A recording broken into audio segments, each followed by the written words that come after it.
Doctor Baba Saheb Ambedkar open university.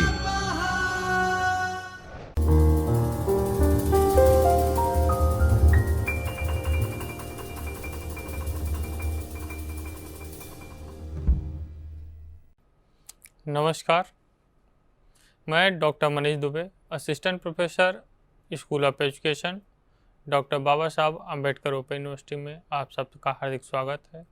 आज हम BEd ODL के में पेपर ES 102 भारतीय समाज में शिक्षण परिणामों में ब्लॉक 2 यूनिट 7 ग्लोबलाइजेशन और वैश्वीकरण के बारे में पढ़ेंगे। जैसे कि नाम से आपको ग्लोबलाइजेशन या वैश्वीकरण लग रहा है कि आप इससे अवगत होंगे कि वैश्वीकरण है क्या। तो वैश्वीकरण अगर देखें तो एक शब्द ने कहा कि वसुधैव कुटुंबकम जो भारत का थीम है, G20 का थीम है, और भारत का पहले से ही ये विचार है कि जो पूरा विश्व हमारा परिवार हो। तो वैसे ही ग्लोबलाइजेशन एक कंसेप्ट है जो पूरे समाज, पूरे विश्व को एक परिवार या एक समाज के रूप में निर्माण करता है। आइए देखते हैं इसमें क्या क्या हम लोग पढ़ेंगे। तो ग्लोबलाइजेशन की बात करें तो इसमें हम पढ़ेंगे ग्लोबलाइजेशन क्या होता है, इसकी डिफिनीशन क्या है, इसके कौन कौन से कैरेक्टरिस्टिक हैं, इसके फैक्टर कौन हैं जो रिस्पॉन्स करते हैं ग्लोबलाइजेशन में, इम्पैक्ट ग्लोबलाइजेशन का इम्पैक्ट जो है इंडियन इकोनॉमिक पे क्या पड़ा है, ग्लोबलाइजेशन और का रिकमेंड मतलब क्या क्या ऐसा है जो रिकमेंड करता है कि जिससे ग्लोबलाइजेशन या वैश्वीकरण को बढ़ावा मिले, और क्यों ज़रूरी है ग्लोबलाइजेशन, इसके बारे में हम विस्तृत अध्ययन करेंगे। इस after study this unit you will understand the meaning of globalisation, define the globalisation, characteristic of globalisation, discuss and cause effect of the globalization, and then get all this learning objective after this lecture. सबसे पहले globalisation, what is globalisation. Globalisation की अगर बात करें तो globalisation है क्या, तो ये अगर फिगर से हम समझने की कोशिश करें ग्लोबलाइजेशन, तो ग्लोबलाइजेशन में क्या क्या चीज़ों को आपको दिखाया जा रहा है। ग्लोबलाइजेशन क्या है, economic globalisation, cultural globalisation, social, political, environmental, educational, technological, ये अगर सारे चीज़ों को अगर हम जोड़ दें, कंबाइन करें, तो ये हमारा ग्लोबलाइजेशन होगा। ये ऐसा प्लेटफॉर्म प्रोवाइड करता है जिसमें पूरे विश्व का जो समाज है, विश्व के पूरे देश जो हैं एक प्लेटफॉर्म पे आके अपने आर्थिक, तकनीकी और कल्चरल, सोशल जो नॉर्म्स हैं, उनको जो उनके क्षेत्र हैं उनको आपस में इंटरचेंज करते हैं, शेयर करते हैं, कंबाइंड होते हैं, कोलैबोरेट करते हैं। इससे ग्लोबलाइजेशन कहा जाता है। Globalisation refer the process of interaction and integration. यही देखिए वही बात हो रही है कि इंटरेक्शन एंड इंटीग्रेशन। ग्लोबलाइजेशन क्या करता है, इंटरेक्ट करता है और इंटीग्रेट करता है among the people, company, government world wide. पूरे विश्व के प्लेटफॉर्म पे ग्लोबलाइजेशन क्या करता है, इंटरेक्ट करता है लोगों से, आपस में लोगों का इंटरेक्शन होता है, इंटीग्रेशन होता है, उसमें घुल मिल जाते हैं, इंटीग्रेट हो जाते हैं। किसके थ्रू, पीपुल, कंपनी में कंपनी होता है, गवर्नमेंट का कोलैबोरेशन होता है। ये वर्ल्ड वाइड लेवल पर, उसे हम क्या कहते हैं, ग्लोबलाइजेशन कहते हैं। It involve the spirit the financial product. इसमें क्या क्या होता है ग्लोबलाइजेशन में। ग्लोबलाइजेशन जब होता है, जब हम इकोनॉमिक बेस पे अगर या फाइनेंशियल बेस पे हम जब कोलैबोरेट करते हैं, तो हमारा जो प्रोडक्ट है, goods, technology, information, job across the nation, broad the culture, ये सब आपस में इंटरचेंज होते हैं। लोग यहाँ से लोग विदेश जाएंगे, विदेश के लोग यहाँ आएंगे, और जो हमारी जो ज़रूरतें हैं, जैसे अगर फॉरेन में उन्हें किसी चीज़ की ज़रूरत हो, खाद्य पदार्थ की ज़रूरत हो, तो हम उन्हें बेचेंगे, और उनकी जो चीज़ें हैं हम उनको खरीदेंगे। तो ये सब जहाँ पे होता है, जो एक प्लेटफॉर्म प्रोवाइड किया जाता है, जो जिसके थ्रू ये सारा इंटरचेंज हो उसे हम ग्लोबलाइजेशन कहते हैं, वो वैश्वीकरण कहते हैं। हिंदी में अगर बात करें तो वैश्वीकरण कहते हैं। वैश्वीकरण अगर ऐसे हम समझ लें कि वैश्वीकरण क्या है, वैश्वीकरण ऐसा प्लेटफॉर्म है, ऐसी प्रक्रिया है जिसके अंतर्गत हम अपने क्या क्या सोशल, इकोनॉमिक, पॉलिटिकल, देखें तो कल्चरल वैल्यू को, इन सब चीज़ों को क्या करते हैं, आपस में इंटरचेंज करते हैं। एक एक तरह से कहें तो पूरा विश्व जो एक समाज के रूप में कार्य करता है, जिसमें आपस की ज़रूरतों के आधार पे आपस में इंटरचेंजेज होता है, कल्चर इंटरचेंज होता है, इकोनॉमिक इंटरचेंज होता है, इकोनॉमिक होता है, टेक्नोलॉजी का होता है, इंफॉर्मेशन का होता है। तो हर तरह से आपस में इंटरचेंज होता है, उसे हम ग्लोबलाइजेशन कहते हैं। ग्लोबलाइजेशन जो है उसे अगर हम देखें और डिफाइन करें, globalisation drive the convergence of the culture and economy system which promote increase interaction, integration, interdependent and among nation। तो वही चीज़ बोल रहा है कि ग्लोबलाइजेशन क्या करता है, हमें इंटरलिंक करता है, हम आपस में अपने विचारों को इंटरचेंज कर सकते हैं। अगर हम बात करें कि उसको डिफिनीशन की बात करें कि ग्लोबलाइजेशन है क्या, इसकी डिफिनीशन क्या है, तो अगर हम ग्लोबलाइजेशन जो इसकी अगर हम इतिहास में जाएं तो ग्लोबलाइजेशन की शुरुआत जो है देखें तो वैसे तो 19वीं शताब्दी से शुरू हो गया था, लेकिन जब 20वीं शताब्दी भारत में अगर बात करें तो 20वीं शताब्दी में ग्लोबलाइजेशन शुरू हुआ 1980-90 के दौरान। इस समय भारत ने अपने जो विदेश उनकी जो नियम थे एक्सचेंज के उसमें काफ़ी परिवर्तन किया और बाहरी कंपनियों को, बाहरी देश को अपने यहाँ निवेश करने का छूट दिया, जिससे क्या हुआ, भारत में चीज़ें आई, लोग अपने प्रोडक्ट्स को, अपने गुड्स को बेचना शुरू किए, जिससे भारत की जो ज़रूरतें थी, भारत का बाज़ार मजबूत हुआ, भारत अपने सामान को उनके कंट्री में बेचना शुरू किया, तो जिससे आर्थिक जो मजबूती भारत को मिली। तो ग्लोबलाइजेशन का मेन कंसेप्ट यही था। अगर हम इसको डिफाइन करें कि डिफिनीशन के हिसाब से देखें तो ग्लोबलाइजेशन कह रहा है कि एंथो गिडेन ने कहा कि एक्सप्लेन किया इसको कि globalisation the state that social political economic relation are now those that trend national boundary.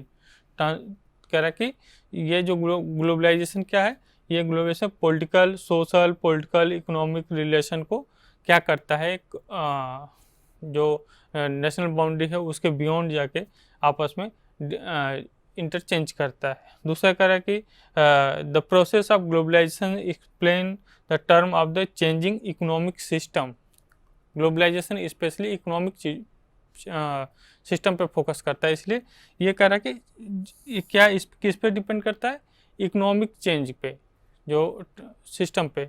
इसलिए और उन्होंने कहा कि globalisation the new conflict he stay that on the one hand there is the process of globalisation will on the other hand the local process. The interrelation of these two process consist of the internationalship, those two process globalisation. इन दोनों process को globalisation कहा जाता है। अगर हम figure से समझने की कोशिश करें तो वही है, ग्लोबलाइजेशन क्या क्या इंटरचेंज करता है, environmental, economic, cultural, political, military, social, ideological, religious, इन सभी चीज़ों का जो इंटरलिंक्स है, जो आपस में जो ये सभी चीज़ें जब आपस में विश्व स्तर जिस प्लेटफॉर्म पर जुड़ती हैं उसे हम क्या कहते हैं, ग्लोबलाइजेशन। उसी को हम ग्लोबलाइजेशन कहते हैं, आपस में इंटरचेंज होता है चीज़ों को, तो ये ग्लोबलाइजेशन हो गई। अब बात आती है कि ग्लोबलाइजेशन के कैरेक्टरिस्टिक क्या क्या है, क्या गुणधर्म है ग्लोबलाइजेशन का, इससे हमें क्या इस कैसे पहचानेंगे। तो पहला कह रहे कि ग्लोबलाइजेशन हो जब होगा तो लिबरलाइजेशन होगा, फ्रीडम मिलेगी आपको, freedom that industrial, business, to establish the industry trade या commercial either the country या broad या free exchange। तो लिबरलाइजेशन एक मार्केट मिलेगा उन जिससे आपस में कंपनी को जो भी कंपनी है, इंडस्ट्री है, बिजनेस है, मैंने उनको आपस में अपनी चीज़ों को एक्सचेंज करने में आसानी होगी। दूसरा फ्री ट्रेड होगा कि आपसे मैंने फ्री ट्रेड किया, फ्री ट्रेड को country absence essence of the government contract, तो गवर्नमेंट के बीच में फ्री ट्रेड हुआ, आपने कुछ उनको दिया, उन्होंने कुछ आपको दिया, इस हिसाब से ग्लोबलाइजेशन ऑफ इकोनॉमिक एक्टिविटीज़, ये सब उसके गुण हैं। जब ग्लोबलाइजेशन होगा तो ये सब चीज़ें धीरे धीरे उस कंट्री में डेवलप होगी, इकोनॉमिक एक्टिविटी होगी, जिससे उस कंट्री का इकोनॉमिक स्टेटस बढ़ेगा, कनेक्टिविटी बढ़ेगी, आपस में इंटरचेंज होंगे, डायलॉग्स होंगे, जिससे जो अपने इंफॉर्मेशन है आपस में उसको शेयर करेंगे। बॉर्डरलेस ग्लोब, जो हमारा विश्व है वो बॉर्डरलेस हो जाएगा। जब ग्लोबलाइजेशन के फ्रेमवर्क पे हम चलेंगे तो बाउंड्री नहीं रहेगी, जो हम अपने जो यहाँ के जो प्रोडक्ट है या जो भी चीज़ें हम विदेश में बेच सकते हैं, वहाँ का प्रोडक्ट हम यहाँ मंगा सकते हैं आवश्यकता अनुसार, तो इसलिए बाउंड्री लेस कह रहा है। उसके बाद मल्टी डायमेंशनल प्रोसेस, ग्लोबलाइजेशन क्या है कि मल्टी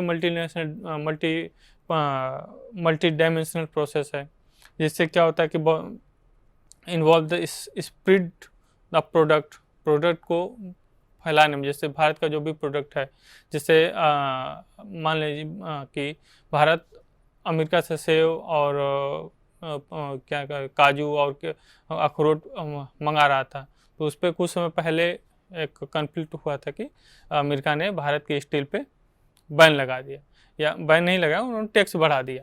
तो भारत ने भी क्या क्या कुछ सामान पे टैक्स बढ़ा दिया, जैसे उनके सेव हुआ, ड्राई फ्रूट्स हुए, उस पर तो एक्सचेंज क्या हुआ, उसमें क्या हुआ कि कमी आने लगी, क्योंकि जब टैक्स बढ़े तो जो प्रोडक्ट आएंगे वो महंगे हो जाएंगे, उनको महंगे दाम देना पड़ा, तो उनका क्या हुआ, जो उन्होंने भेजना तो कम कर दिया।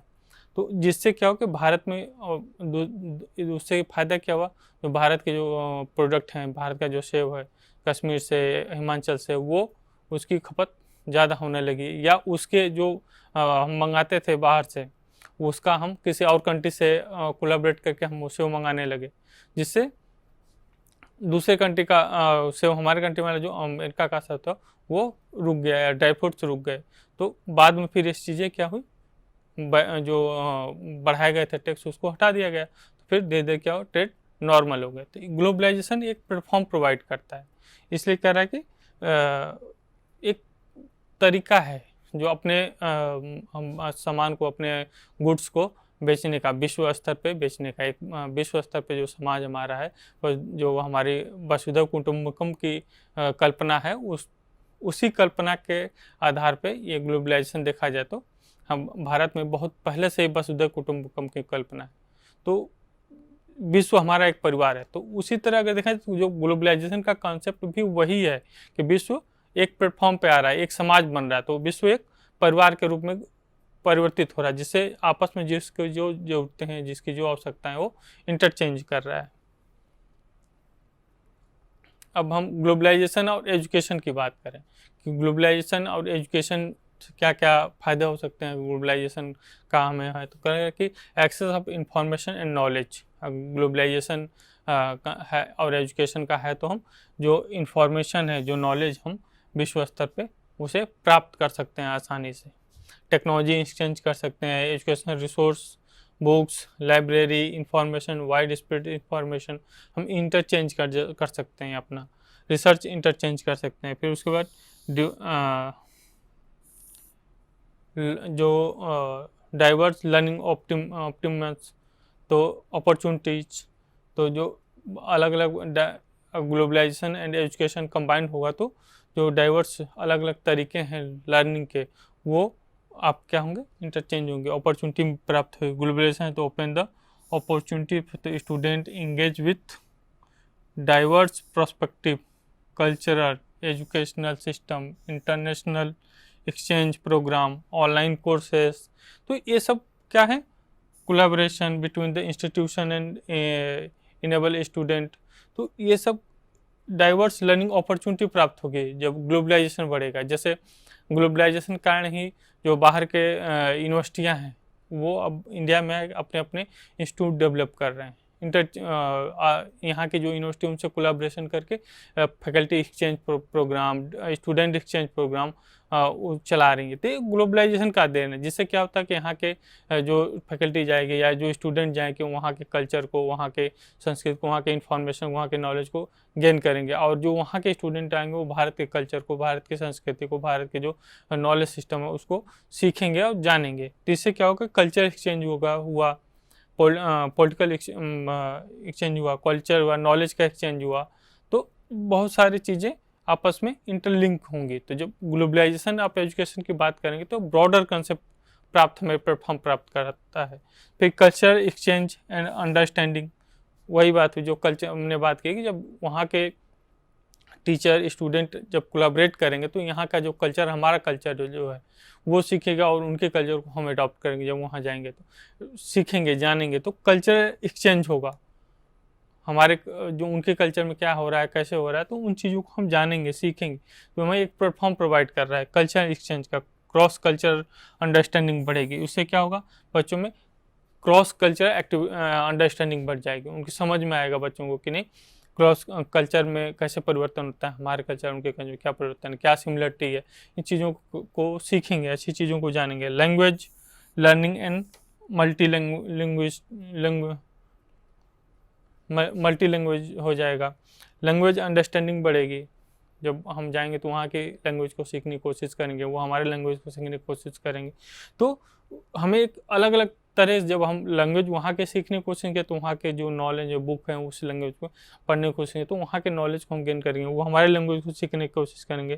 क्योंकि लैंग्वेज जो क्या है, लैंग्वेज हमारा एक माध्यम है कम्युनिकेशन का, जिससे हम आसानी से, अगर हम जानते हैं दूसरे लैंग्वेज को, तो आसानी से उस लैंग्वेज में जो प्राप्त हमें इन्फॉर्मेशन है वो आसानी से गेन कर सकते हैं और अपने भावनाओं को, अपने विचारों को व्यक्त कर सकते हैं। Global citizenship and social awareness, ये भी ग्लोबल सिटीजनशिप क्या होता है, सोशल अवेयरनेस इससे बढ़ेगी, ग्लोबल सिटीजनशिप मिलेगा, इससे बढ़ेगा।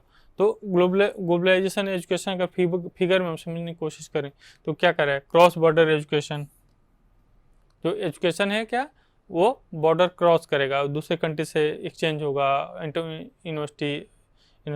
उसके बाद क्या करे, job that exist today may not be there the tomorrow. Job जो है वो जॉब, अगर एजुकेशन एक्सचेंज हो रहा है, अपॉर्चुनिटी, जॉब की अपॉर्चुनिटी भी ऑल ओवर वर्ल्ड मिलेगी। एक बाउंड्री, मतलब सिर्फ इंडिया में ही जॉब की अपॉर्चुनिटी नहीं, फॉरेन में भी मिलेगी, जैसे जा रहे हैं बच्चे। या फिर change accelerating, multi language and बहुत सारी चीज़ें, ये सब क्या करेंगे, एक दूसरे को कंबाइन करके, क्या करें, एजुकेशन को ग्लोबल प्लेटफॉर्म पे तैयार कर रहे हैं। तो ग्लोबलाइजेशन और एजुकेशन, तो ग्लोबलाइजेशन क्या कर रहा है कि एक हमें प्लेटफॉर्म प्रदान कर रहा है हमारे एजुकेशन सिस्टम को, जिससे हम जो फॉरेन नॉलेज है, जो वेस्टर्न नॉलेज या जो हम अदर कंट्रियों के नॉलेज हैं, उनके कल्चर हैं, उनके सोशल नॉर्म्स हैं, उनको हम सीखने की कोशिश कर रहे हैं। और अपने जो हमारे कल्चर है, हमारी संस्कृति है और हमारे जो नॉर्म्स हैं, नॉलेज है, उसको हम स्प्रेड कर रहे हैं बाहर के देशों में, जहाँ पे हम जिस देश से या जिस एजुकेशन इंस्टीट्यूशन से हमारा कोलैबोरेशन हो रहा है वहाँ पे। उसके बाद कह रहा है कि इंटरनेशनल करिकुलम एंड स्टैंडर्ड, जब ग्लोबलाइजेशन बढ़ेगा तो जो करिकुलम है उसमें चेंजेज आएंगे। क्यों चेंजेज आएंगे, क्योंकि हम इंटरनेशनल हिसाब से, हम वर्ल्ड, पूरे विश्व के हिसाब से हम सोचना शुरू करेंगे कि उनके हिसाब से हम जो हमारे करिकुलम में कुछ चीज़ों को चेंज करेंगे, जिससे ग्लोबलाइज वर्क स्पेस मिलेगा, कोलैबोरेट होगा। उसके बाद टेक्नोलॉजिकल इंटीग्रेशन इन एजुकेशन, जो टेक्नोलॉजी का इंटीग्रेशन होगा, जब हम ग्लोबलाइजेशन की बात करेंगे तो टेक्नोलॉजी का इंटीग्रेशन होगा एजुकेशन में। ग्लोबलाइजेशन है accelerate the integration of technology in education. जब ग्लोबलाइजेशन क्या कर रहा है, एक्सीलरेट कर रहा है, किस लिए, इंटीग्रेट करने के लिए एजुकेशन में टेक्नोलॉजी को। जब टेक्नोलॉजी को एजुकेशन में इंटीग्रेट करेंगे तो हमारी नॉलेज की, जो हमारा लर्निंग कैपेसिटी वो बढ़ेगी, जो हमारे एजुकेशन की क्वालिटी है वो अलग बढ़ेगी। वो हमें learning online platform, digital resource, virtual classroom provide the student to access the cutting edge education tool. Cutting edge education tool क्या, जो इनोवेटिव टेक्नोलॉजी आ रही हैं, जो इनोवेशन हो रहा है टेक्नोलॉजी का, तो उस नई नई टेक्नोलॉजी के साथ, एआई के साथ जो एजुकेशन में कोलैबोरेट हो रही हैं, जो एजुकेशन के प्रॉब्लम को सॉल्व कर रही हैं और एजुकेशन के क्वालिटी को इंक्रीज कर रही हैं, और एक्सेस हम यहीं बैठे ऑनलाइन प्लेटफॉर्म पे के थ्रू हम पूरे विश्व तक पहुंच सकते हैं। तो अलग अलग प्लेटफॉर्म प्रोवाइड कर रही हैं, जिससे बच्चों को अलग अलग प्लेटफॉर्म से नॉलेज गेन हो रहा है, जो उनको चाहिए ऑनलाइन बैठे। ऑनलाइन प्लेटफॉर्म है, ऑनलाइन कोर्सेज चल रहे हैं, किसी भी यूनिवर्सिटी से ऑनलाइन कोर्स कर ले रहे हैं बच्चे, जिससे क्या है कि ग्लोबलाइजेशन का प्रभाव है। इससे क्या कि बच्चों की जो ज़रूरत है उस हिसाब से वो अपने चीज़ों को सीख ले रहे हैं, उन्हें बेटर अपॉर्चुनिटी मिल रही है जानने के, सीखने की। Global perspective and curriculum, global perspective curriculum बनेगा। उसके बाद collaborative research and knowledge exchange, जो ग्लोबलाइजेशन के से क्या होगा, एजुकेशन प्रभाव क्या पड़ेगा, जो कोलैबोरेटिव रिसर्च होगा, जो रिसर्च हम कर रहे हैं कोलैबोरेटिव रिसर्च कर सकते हैं, नॉलेज एक्सचेंज कर सकते हैं। कैसे करेंगे, तो कह रहा है कि globalisation facilitate the collaborative research effort between the institution, academic, student across the border.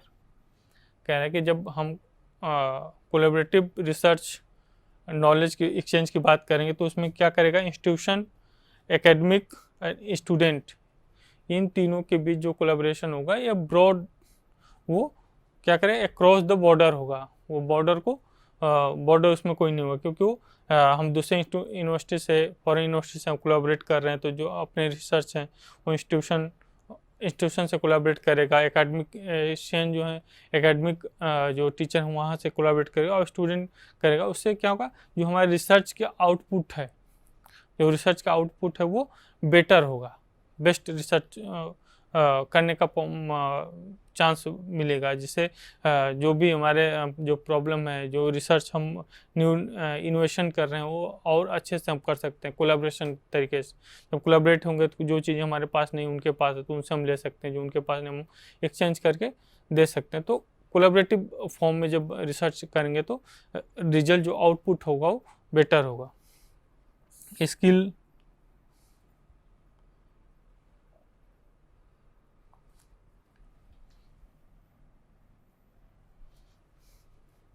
करें स्किल फॉर ग्लोबल वर्ल्ड,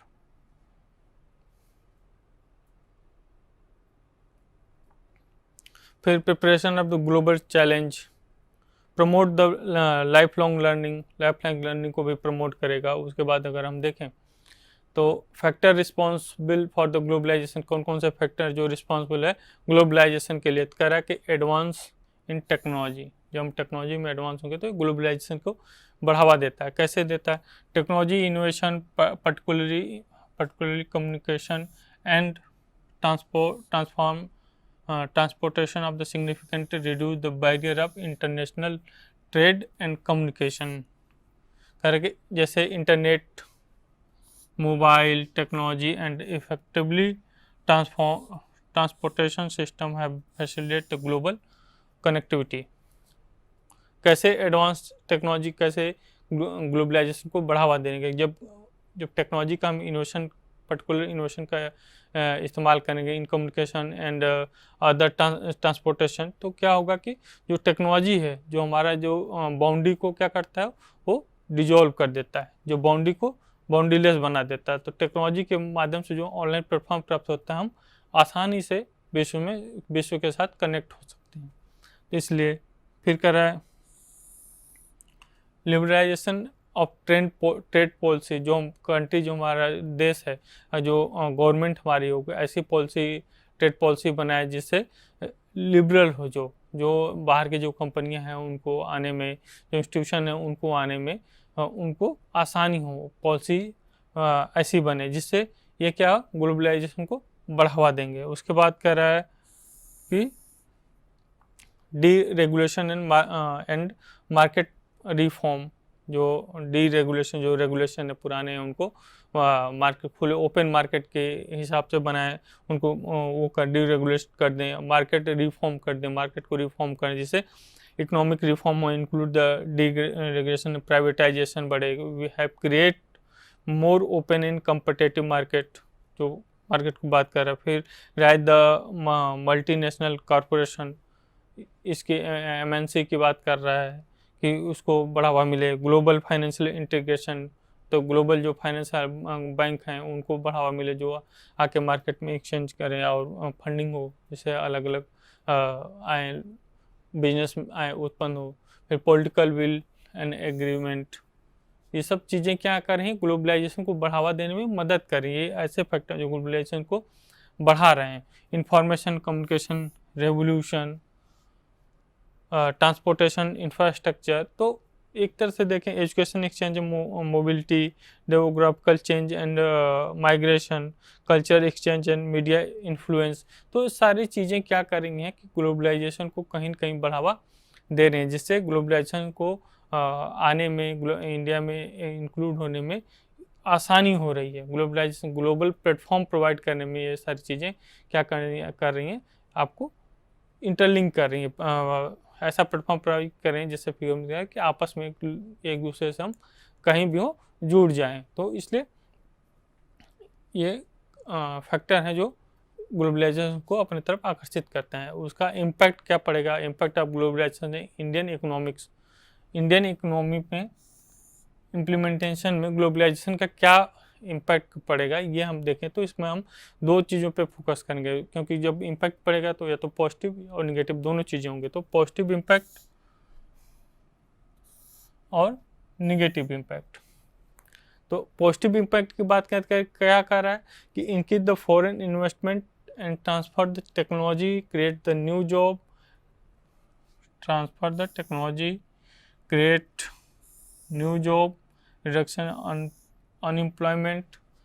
तो इस सब चीज़ों के पॉजिटिव इम्पैक्ट, जब ग्लोबलाइजेशन बढ़ेगा तो उससे क्या होगा, इनकी इंडियन इकोनॉमी जब ग्लोबलाइजेशन में तो ट्रांसफर, टेक्नोलॉजी का ट्रांसफ़र होगा, creation of new job create होंगे। जब न्यू जॉब क्रिएट होंगे तो अनएम्प्लॉयमेंट की जो समस्या है वो कम होगी धीरे धीरे। Increase the in per capita income जो है वो क्या बढ़ेगी, इंक्रीज होगी हाउस होल्ड के हिसाब से।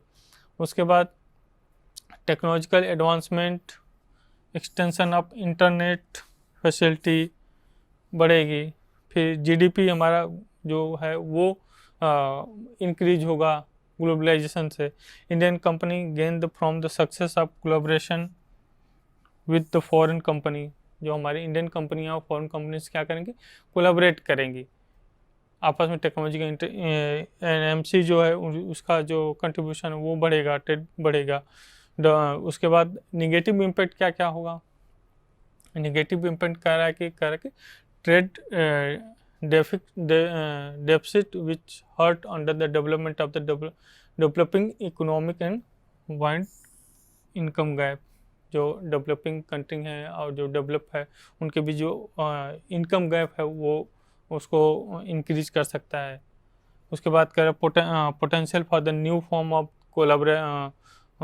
colonization and development of developing country, disturbing of the traditional and industrial and cultural। कह रहे कि जो भी बाहरी अगर ग्लोबलाइजेशन बढ़ रहा है तो जो हमारे ट्रेडिशनल हैं, जो ट्रेडिशनल कल्चर जो हमारा है उसको क्या करेंगे, डिस्टर्ब करेंगे, उनको एक तरह से देखेंगे तो उसमें परिवर्तन होगा। क्योंकि जो हमारे जो कल्चर है, जो हमारा ट्रेडिशनल नॉलेज है उसमें ये एक्सचेंज होगा या डाइल्यूट होगा, तो इसलिए इसका नेगेटिव इम्पैक्ट हो गया।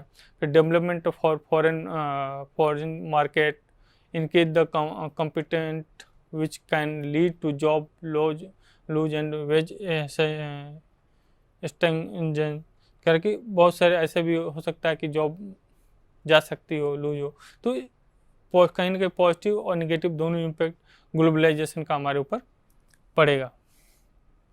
उसके बाद हम बात करें ग्लोबलाइजेशन रिकमेंडेशन। ग्लोबलाइजेशन अगर है तो उसके लिए क्या क्या रिकमेंड कर सके जिससे ग्लोबलाइजेशन आसानी से बढ़ सके। तो प्रमोट इंक्लूसिव इकोनॉमिक ग्रोथ, तो रिकमेंड करता है कि जो हमारा ग्लोबलाइजेशन होगा तो प्रमोट करेगा क्या, इंक्लूसिव इकोनॉमिक ग्रोथ को प्रमोट करेगा। Ensure that the benefit of globalisation are distribute equitable across the segment of the society, implement policy and address the economic disparity, create the opportunity for marginalized community, promote करेगा, economic growth continue होगी। फिर invest the education and skill development, recommend करता है ये कि हम अगर education और स्किल डेवलपमेंट में इन्वेस्ट करते हैं तो ग्लोबलाइजेशन जो हमारा है बढ़ने का चांस है।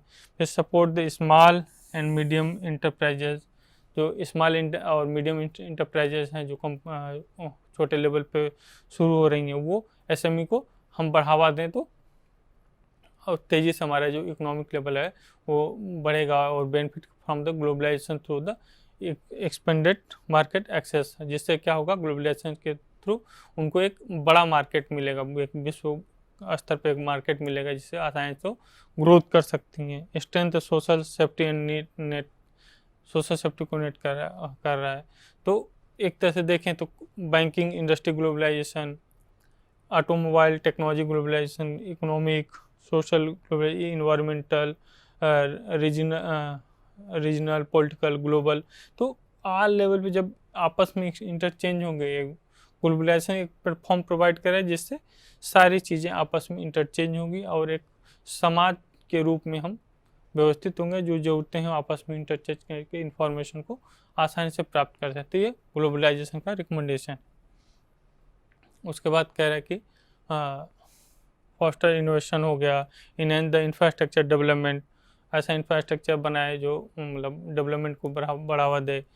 उसके बाद हम बात करें the need for globalisation, globalisation क्यों ज़रूरी है, रिकमेंडेशन था। उसके बाद ग्लोबलाइजेशन हमारे लिए क्यों ज़रूरी है, इस पर हम अगर बात करें तो कह रहा है कि reinventing globalisation can help address the challenge of the कोविड-19 पैंडमिक। जैसे कर एग्जांपल दे रहा है कि ग्लोबलाइजेशन के वजह से जो कोविड के दौरान जो पैंडमिक हमारा था, ये क्या हुआ, आसानी से हम आपस में जो आवश्यकताएं थी, जैसे जब कोविड हुआ तो पूरा विश्व एक प्लेटफॉर्म पे आके खड़ा हुआ और कोविड से लड़ने के लिए आपस में एक दूसरे को सहयोग करने लगा। भारत ने भी मेडिसिन के रूप में बहुत से कंट्रियों को डिस्ट्रीब्यूट किया, जिससे उनको कोविड से लड़ने में आसानी हुआ। मेडिसिन हुआ, खाद्य पदार्थ हुए, तो बहुत सारी चीज़ें डिस्ट्रीब्यूट हुआ। तो ये जो प्लेटफॉर्म प्रोवाइड किया वो क्या था, ग्लोबलाइजेशन। इसलिए ग्लोबलाइजेशन क्या है कि ज़रूरी है। ग्लोबलाइजेशन होने से क्या क्या पूरा विश्व एक समाज बन जाता है, जिससे आपस में जो भी समस्या हो अगर विश्व लेवल पे तो आसानी से उसको सॉल्व किया जा सकते हैं। Globalisation has make world more connected and interdependent which has increase the trade and technological transfer. Globalisation एक ऐसा प्लेटफॉर्म प्रोवाइड कर रहा है जिससे हम जो ज़्यादा से ज़्यादा क्या होते हैं, कनेक्टेड होते हैं, इंटरडिपेंडेंट होते हैं, जो हमें जो टेक्नोलॉजी ट्रांसफ़र में, नॉलेज ट्रांसफ़र में हमें काम का आता है। Globalisation has potent solve the economic problem, moving the job, capital, place and their need. हमारी इकोनॉमिक प्रॉब्लम को सॉल्व करने में ग्लोबलाइजेशन जो ज़रूरी है। Globalisation promote the free trade which can lead to economic development. Free trade को promote करता है जिससे हम इकोनॉमिक डेवलपमेंट में हमें सहायता मिलती है। तो ये सारी क्या है, ज़रूरतें हैं, इसलिए ग्लोबलाइजेशन इसलिए ज़रूरी क्योंकि इन सब चीज़ों को पूरा करता है। उसके बाद हम अगर बात करें तो इवेल्युएशन की, क्योंकि जो पढ़ने के बाद हमने क्या सीखा, तो what is the globalisation, globalisation क्या होता है, explain the definition of globalisation, explain the characteristic of globalisation. और इन क्वेश्चन को आप आसानी से कर सकते हैं इस चैप्टर को, इस यूनिट को पढ़ने के बाद, इस लेक्चर को सुनने के बाद। अगर हम कंक्लूड करें कि ग्लोबलाइजेशन जो क्या है, हमने जो पढ़ा ग्लोबलाइजेशन क्या है, उसकी डेफिनेशन क्या है, और वो उसके कैरेक्टरिस्टिक क्या क्या हैं, और ग्लोबलाइजेशन और एजुकेशन कि ग्लोबलाइजेशन क्या संबंध है, उसमें ग्लोबलाइजेशन होने से एजुकेशन को कितना बढ़ावा मिलता है, और एक हमारे जो करेक्टिव उसके रिकमेंडेशन को, उसके ज़रूरतों को क्यों ज़रूरी है ग्लोबलाइजेशन। तो उन सब चीज़ों को पढ़ा हमने, और आशा है कि आपने उसे अच्छे से समझा होगा। जी सर, नमस्कार। स्वाध्यायः